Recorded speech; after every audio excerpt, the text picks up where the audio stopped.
Chapter 5, Seeing Red with Reagan. During the Reagan years, another important tool of perception management made one of its periodic comebacks, the Congressional Witch Hunt Committee.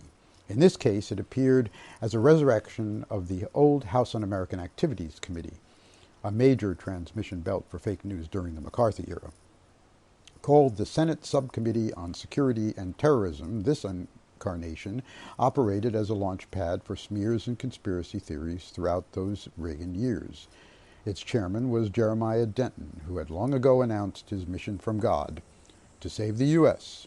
from unwed sex, liberal education, and the international terrorist conspiracy. Democrats Patrick Leahy and Joseph Biden were the committee's liberal minority. The leading Republicans were Orrin Hatch and John East. Like Denton, Hatch of Utah was a new rightist with ties to the moral majority. Even before the Denton Committee was formed, he had selected some of its targets, including Mother Jones, an investigative magazine, the Institute for Policy Studies, a liberal Washington think tank, and the North American Congress of Latin America, which found itself in conflict with U.S. policy by opposing dictatorships. East, selected from North Carolina with the help of Jesse Helms, shared Denton's preoccupation with the Soviet threat. He, in turn, picked Sam Francis as a key congressional aide. Francis, a former policy analyst with the Heritage Foundation, Washington's leading right-wing think tank, had authored the intelligence section of the foundation's 3,000-page report to President Reagan. The president relied on it for many of his policies. The Heritage Report was an all-encompassing policy blueprint for the 1980s. It advised Reagan and Congress to take a hard line not only against foreign revolutionaries, but also against domestic political activists, pointing to the un-American nature of so-called dissidents. It basically sounded a lot like Donald Trump. The report urged tighter surveillance of radical and New Left groups, anti-defense and anti-nuclear lobbies, and the alternative press. It also suggested reviving internal security committees in both houses of Congress. For right-wingers and the conspiracy-minded, Denton's committee was a handy vehicle for spreading fear of Soviet-orchestrated terrorism. But it was also there to unleash the intelligence agencies and cut back on public access to public documents. And its approach to disinformation theories allowed a broad-brush approach. As committee counsel Joel Lisker and a former FBI man explained, journalists needn't be disloyal to become tools of terrorists. It may be expediency or laziness, he said. Republicans set up the committee shortly after Reagan's inauguration. Remnants of the old House Un-American Activities Committee soon reassembled, along with boosters like the American Security Council, which helped create a paranoid atmosphere by producing propaganda films for television, and the National Committee to Restore Internal Security, a watchdog of so-called enemy-directed misinformation. 6 months later, as Senator Leahy was completing his first term, we discussed the increased threats to civil liberties. The biggest threat, he said, is that in trying to counter threats to our nation, we will repeal our own hard-fought-for rights, the First Amendment, the right to our own personal security, our civil liberties.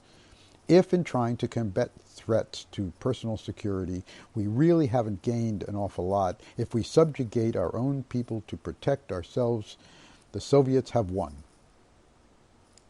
The remarks turned out to be both prescient and ironic.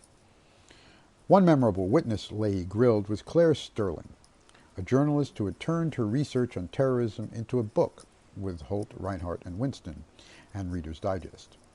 Excerpts from The Terror Network appeared in the May issue of the Digest and subsequently in the Washington Post, New York Times Magazine, and the New Republic, all just before she testified.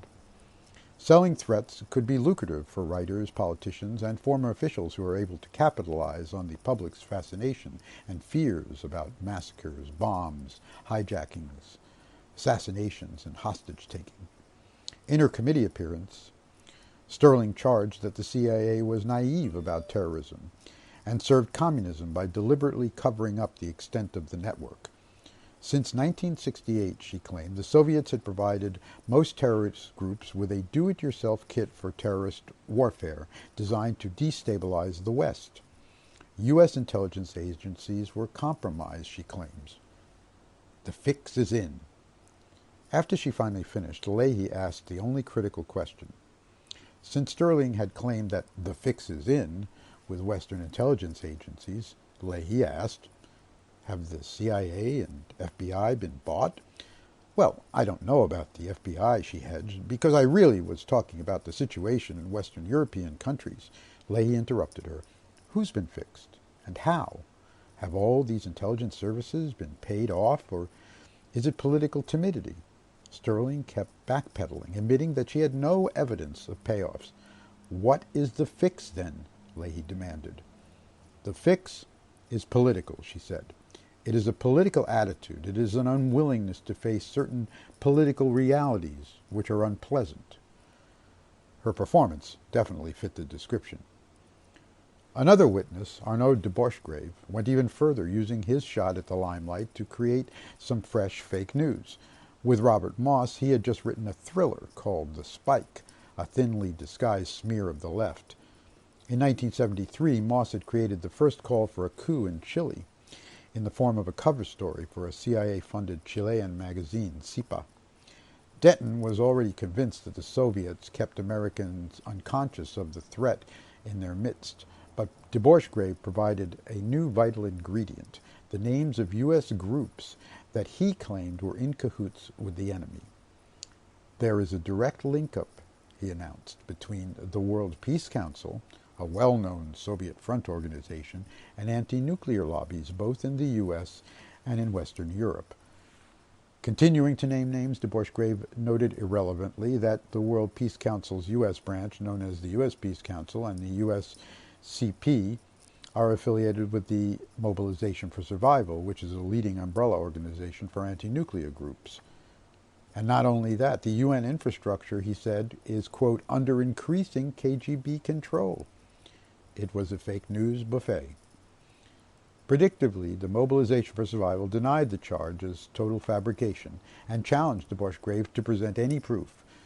But the writer didn't respond, and why should he? His appearance had launched the paperback sales of his book, and his charges were promoted by national media. His unsubstantiated claims had even eclipsed credible remarks by former CIA chief William Colby, who had testified to what an agency investigation had already found, that the anti-war movement was indigenous.